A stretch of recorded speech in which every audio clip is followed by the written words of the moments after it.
Hi guys, it's Good Friday, and that's kind of a strange phrase when we know that today is quite a sad day.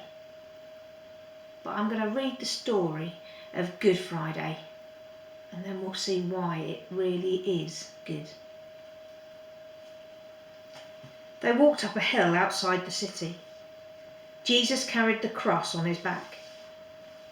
Jesus had never done anything wrong, but they were going to kill him the way criminals were killed. They nailed Jesus to the cross.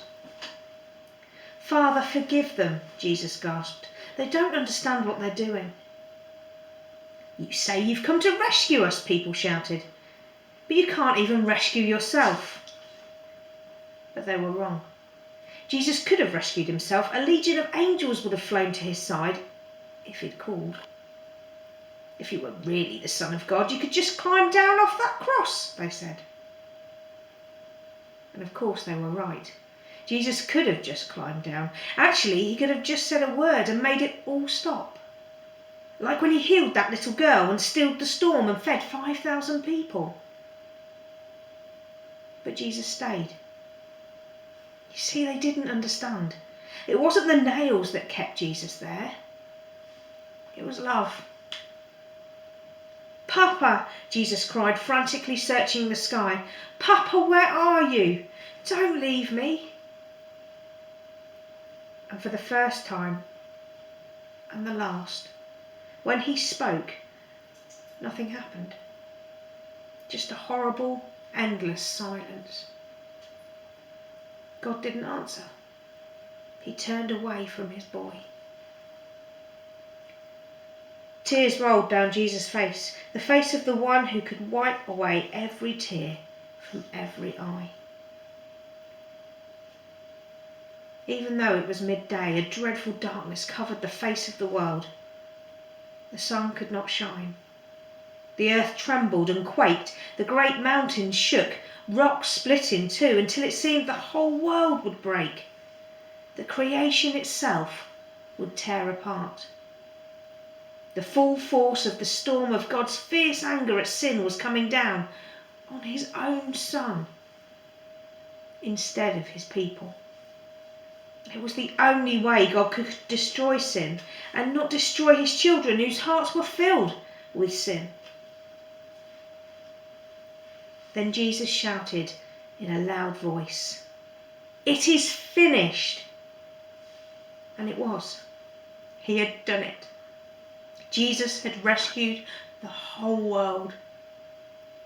"Father," Jesus cried, "I give you my life." And with a great sigh, he let himself die. Strange clouds and shadows filled the sky, purple, orange, black, like a bruise. Jesus' friends gently carried Jesus. They laid him in a new tomb carved out of rock. How could Jesus die? What had gone wrong? What did it mean? They didn't know anything anymore, except they did know their hearts were breaking. Such a powerful, powerful story. But when Jesus cried, "It is finished," it wasn't defeat. It wasn't him giving up. It was him giving a victory cry. He'd done it. God's plan, his plan, that they'd planned from the beginning of time. To save people, to take all the punishment, all the brokenness, sin, sickness onto Jesus so we don't have to take it anymore. That plan had been fulfilled. He'd done it. That's why it's Good Friday. It's bad, it's mad, and it's dreadfully sad. But it's the way that we can come close to God again.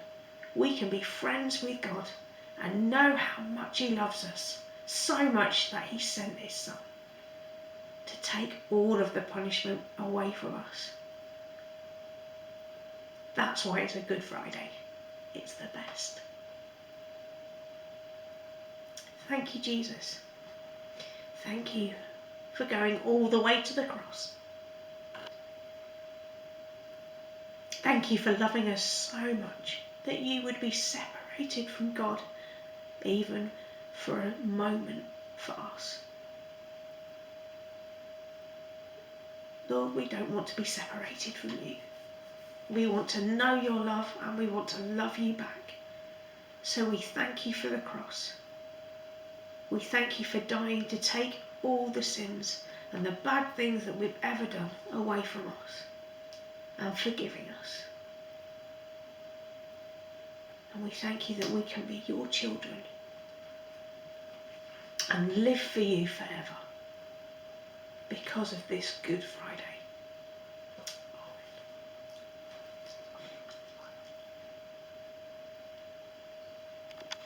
Jesus' friends were so sad because they didn't know that Sunday was coming. But we do. We know that Easter Day is on its way. So we can be happy about this Good Friday.